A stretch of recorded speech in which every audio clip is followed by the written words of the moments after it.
Welcome to Sweet Life Beat Life. We hope this video helps. You start by assessing the fracture.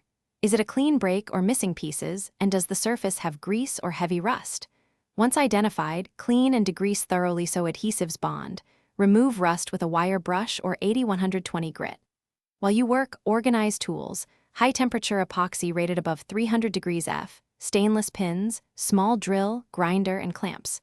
Drill tiny alignment holes if you have fragments. This prevents gaps. Make sure ventilation is on, and you wear gloves and eye protection before proceeding to join parts.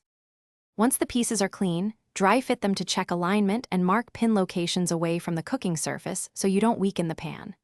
Drill 1/8 holes through both faces for 0. 5:1 stainless pins. Insert pins dry to confirm tight fit.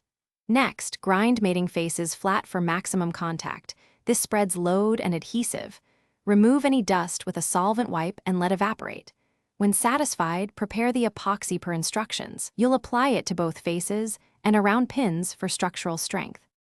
Now mix the high-temp epoxy exactly as directed and apply a thin, even layer to both mating surfaces and pins.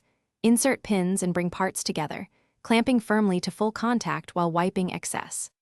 Allow the epoxy to cure undisturbed for the specified time, then perform a slow heat-up cycle to final temperature to relieve stresses. After full cure, grind or file flush, sand smooth, and reseason the surface with oil at 400 degrees F for 1 hour. Troubleshooting tip. If a gap appears, epoxy shrinkage may require Thanks for watching. Consider subscribing if we helped you.